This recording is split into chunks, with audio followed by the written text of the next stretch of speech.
এখানে একটু দাঁড়াও, আমি শুশু করে আসি। ফুল ফুল নেবে, এসো। এই বিস্কুট দেবো, চিপস চিপস দেবো, এসো এসো।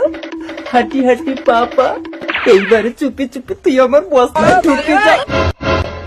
ছেলে ধরা, বাঁচাও বাঁচাও, এই লোকটা ভীষণ খোঁচরা, সবাই চলে যাবে। পুলিশ! रुको जरा।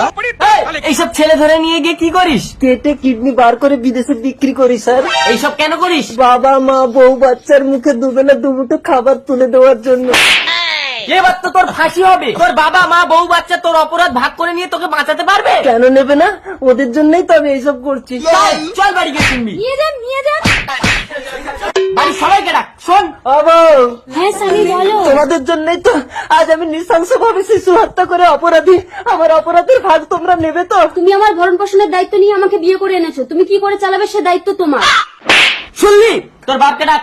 বাবা খোকা, এতকাল আমি তো কিছু না কিছু অবলম্বন করে তোকে মানুষ করেছি, আমি কোন অপরাধের ভাগ নেব না। এইরকম একটা কুলাঙ্গার সন্তানের জন্ম দিয়ে আমি বড় অপরাধ করেছি, আমাকে নিয়ে চলুন পুলিশ। মাকে নিয়ে যান স্যার। মা আপনি ঘরে যান। এই চল। ফাঁসির আগে আমার শেষ ইচ্ছে, আমি একটা দিন ঘরে থাকতে চাই। শেষ ইচ্ছে একটা দিন? ঠিক আছে, কাল সকালে তোকে নিতে আসবো।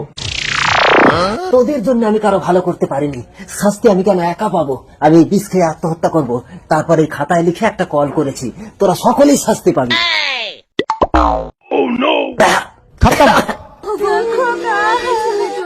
আমি জীবনে কারো ভালো করিনি, তাই শুধু মৃত্যু আমার শাস্তি না। আমার শেষ ইচ্ছে পেছনে বাঁশ ঢুকিয়ে হাতে হ্যারিকেন দিয়ে 3 রাস্তার মোড়ে স্বর্গমুখ টাঙিয়ে দিও। বাবা, ও শেষ ইচ্ছেটা পূরণ করো।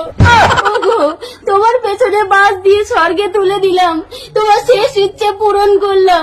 হ্যারিকেনটা নিয়ে যা বাবা, নইলে অন্ধকারে ভূতের ভয় পাবি। একজনের পেছনে বাঁশ ঢুকিয়ে মার্ডার করার অপরাধী আমি আপনাদের অ্যারেস্ট করলাম। বাবা, বেঁচে থাকতে তো কারো ভালো করলি না, অ্যারেস্ট। মরেও আমাদের বিপদে ফেলে গেলি।